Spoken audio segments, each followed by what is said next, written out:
Hi folks, my name is Brady and we are back with another React video, and today we're going to be checking out more from Extra History. We're going to be continuing the Extra History series on the Zulu Empire, which has already been really interesting so far. It's gone against a lot of the assumptions that I had about this series. Like, I really thought this was going to be Shaka-centric, but now he's already gone and we're only halfway through, which has kind of thrown... I don't know what I know Shaka Zulu for at this point. I don't know why I knew so much about the idea of him, but so little about him and what he actually did. Like, I feel like I didn't get a full picture of him in those first two parts, because this is trying to tell a very different story from what I thought I was going to get, but a totally valid story in itself, but like it's thrown me off a little bit. But I'm excited for this stuff because we got some anti-imperialist stuff, I assume, going forward, unless it really throws me off here even further and ends up going another direction with that. But I think they pretty overtly stated, yeah, here we got some fighting against the British Empire. So that should be interesting. I love fighting against the British Empire. It's what Americans do, at least in the area of history that I like to study. All right, this should be cool. Let's see what they got for us. Diamonds in South Africa. I wonder if that's literal. I think that might actually be literal. So that would explain it. Like, whenever imperialists come in, oh, natural resources, duh.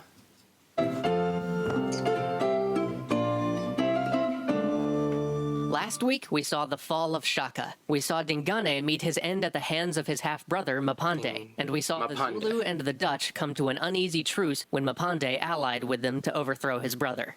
This week, we'll see...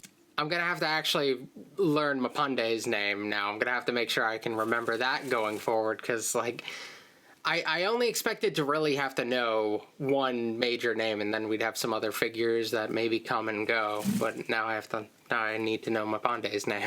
See how European and native relations evolve as the 19th century moves on. But before we can talk about how the Europeans and the indigenous peoples of South Africa interacted, we have to take a closer look at the Europeans who were there. Who were they? Why were they there? What relation did they have to one another? Well, this isn't quite as straightforward as you might think. The two principal powers at play here were the English and the Dutch, but why they're both there and who they're loyal to is about to get complicated. You see, back in 1652, the Dutch, under the Dutch East India Company, first settled Cape Town and sort of lay claim to South Africa. But that was like a... Cape Town! We were just talking about this, like right over here, right before we were recording. Bird Mom noticed Cape Town, and we got into a big conversation. I don't think you can actually see it. I think it's out of frame on here, but on this big... I think that's funny that this is coming up right now, like, literal seconds after I just had a conversation about that. 150 years before our story started. We're looking at the late 18th and early 19th century here. And what was happening in Europe in the late 18th and early 19th century? Right, Napoleon.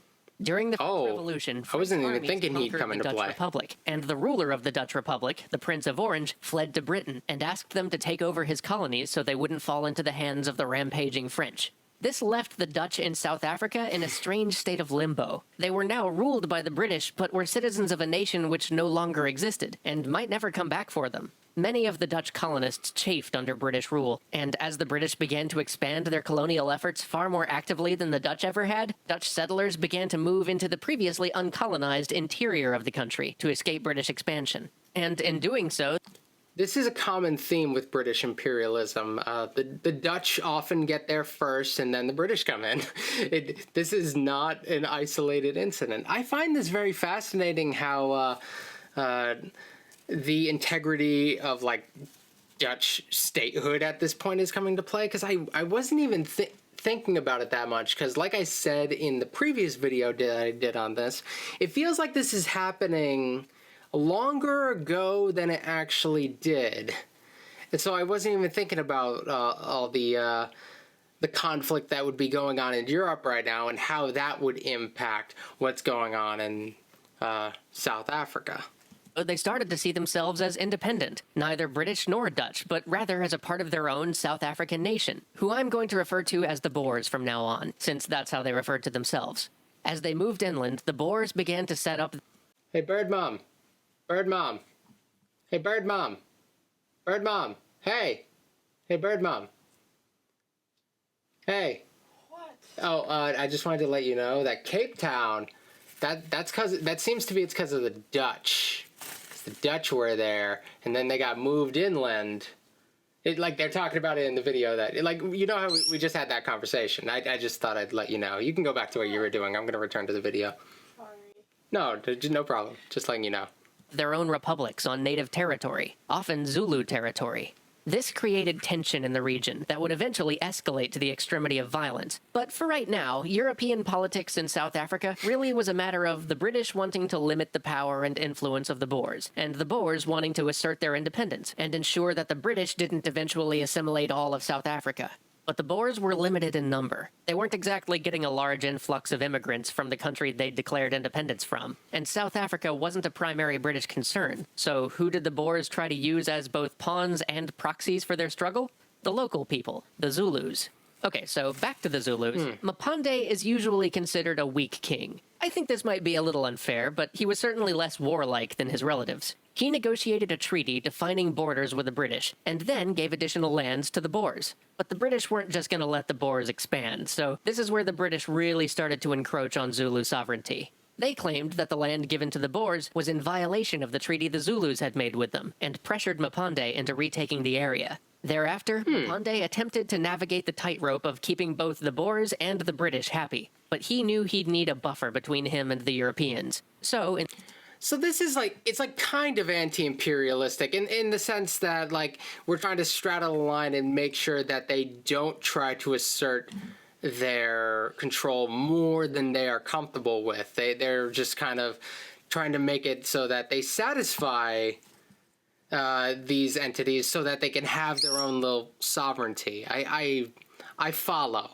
I think I follow. This is actually taking a different route from what I thought. I expected more like aggressive British imperialism up front and like violent resistance here, but it's more of a balanced political game, which I think is more captivating to learn about. So that's something. In the 1850s, he decided to launch an invasion into Swaziland to secure himself from Boer encroachment. The British, though, saw this expansion as a threat, and once again forced him out of his gains, compelling him to abandon the territory he'd just won. During this campaign in Swaziland, it became very clear that Mapande's son, Cetshwayo, was a vigorous, capable leader. I like that name. And here's something strange happens. Cetshwayo just sort of slides into power without killing Mapande. That's not to say that there was no violence. After all, one of Mapande's other sons was also jockeying for power, as the Zulus became less content with Mapande's concessions to the British. Cetshwayo invaded the other son's territory and defeated both him and a small contingent of his British allies. Remarkably, he let the British go, and began a new diplomatic policy that aimed at keeping peace with both the colonial powers while giving far less away to the Europeans than Mapande had. Then, somebody discovered diamonds in the area. So we are talking about literal. Like, I guess there was a possibility that they find some other resource and they use diamond in place of, like, oh, we found something of great value, but I got a sense that it meant literal diamonds when I read that title. Because I feel like I heard this part, that there was, like, a large amount of diamonds in South Africa, so I think that comes from prior knowledge that's been kind of, like, locked away until this was mentioned. Always screws things up. European miners started pouring into South Africa, and with them shopkeepers, tool traders, geologists, and all the other support personnel that a major mineral rush needs. But it was never enough. The demand for labor outpaced even the flood of fortune seekers coming to South Africa, and so the European mining firms began to look hungrily at the native population.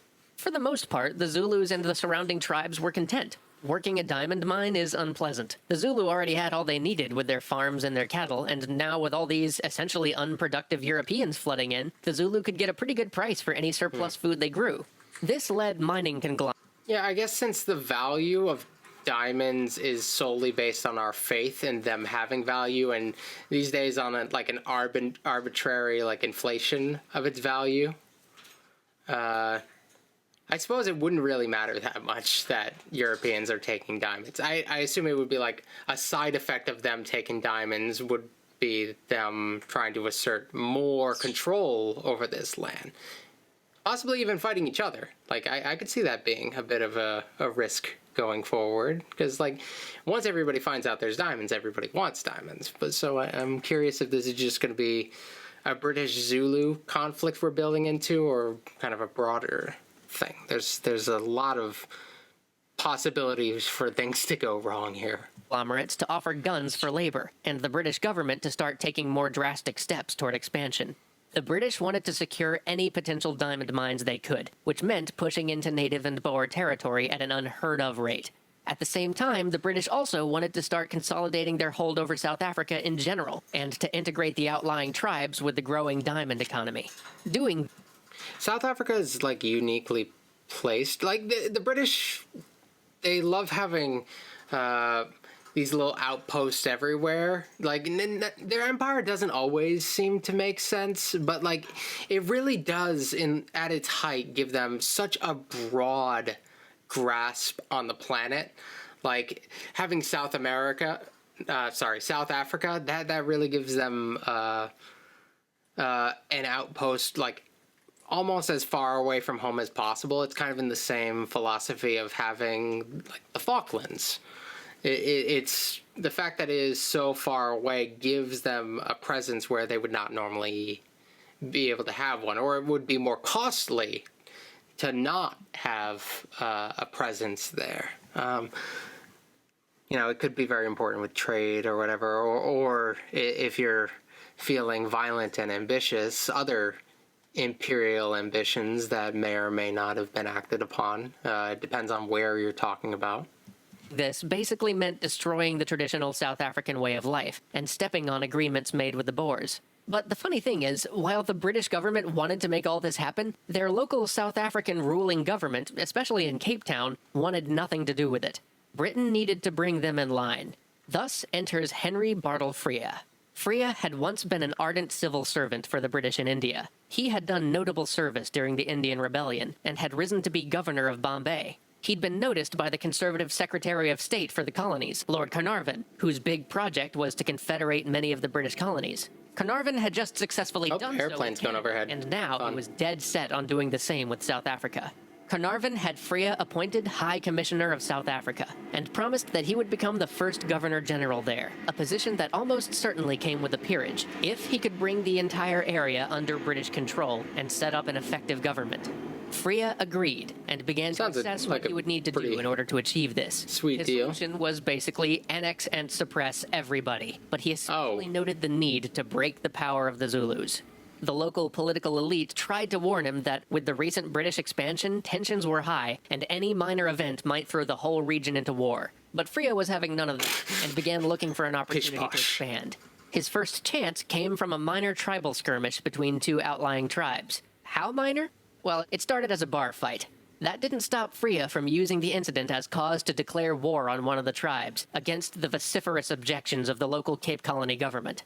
The Cape government succeeded in at least making sure that their local fast light commando troops prosecuted the war, rather than the might of the British Royal Army. The war was swift and decisive, but the Cape government had no interest in annexation, and so returned the land to the native people.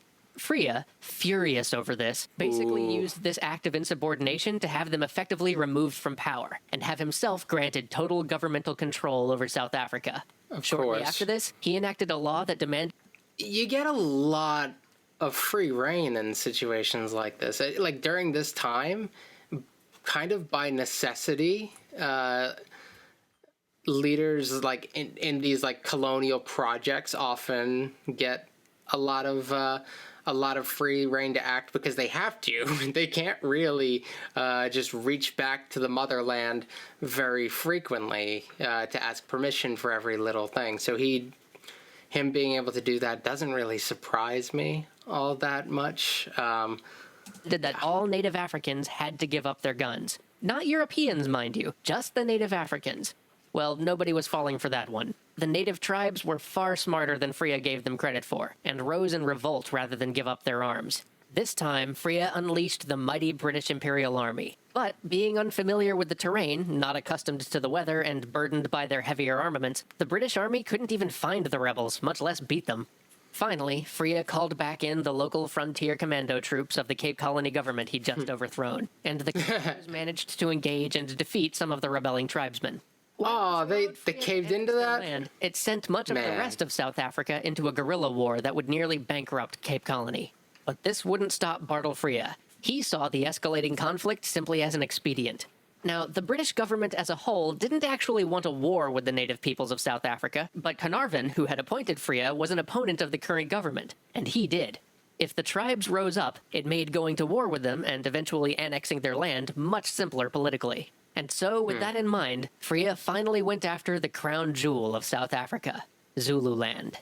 On December 11th, 1878, Freya sent an ultimatum to Cetshwayo, the Zulu king, demanding that he disband his armies entirely and accept a British observer into his court.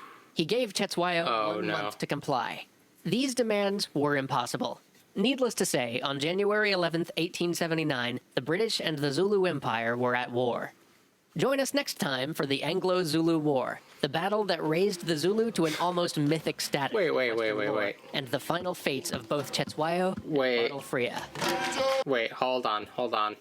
So, we got part 4 coming next, and then the one after is the lies. So this is the last one we're going to be doing next time.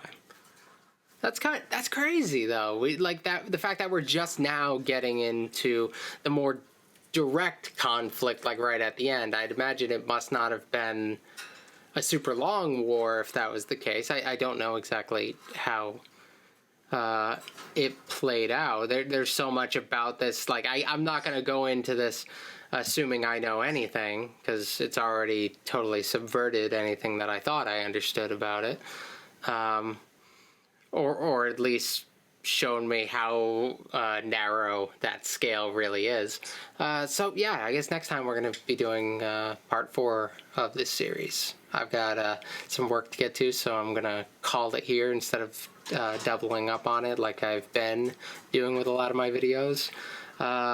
We might get a few more single video reactions going forward, because I'm finding that I have less time than I originally anticipated to get a lot of this stuff done. So the fact that I can't do multiple videos in one reaction just keeps me from recording altogether sometimes. So maybe I should pull back on that. Now that new information has come to me and I figured out, oh, this is not working very well. We'll see what I do going forward. I never know. We'll see what I feel like doing tomorrow. All right. Much love, everybody. Thank you for watching. I am very happy that you guys chose this series to be next in line, because it's really outside of my bubble. So it's been a fun little learning experience. So thank you, and I will see you very soon with a new video. All right, bye.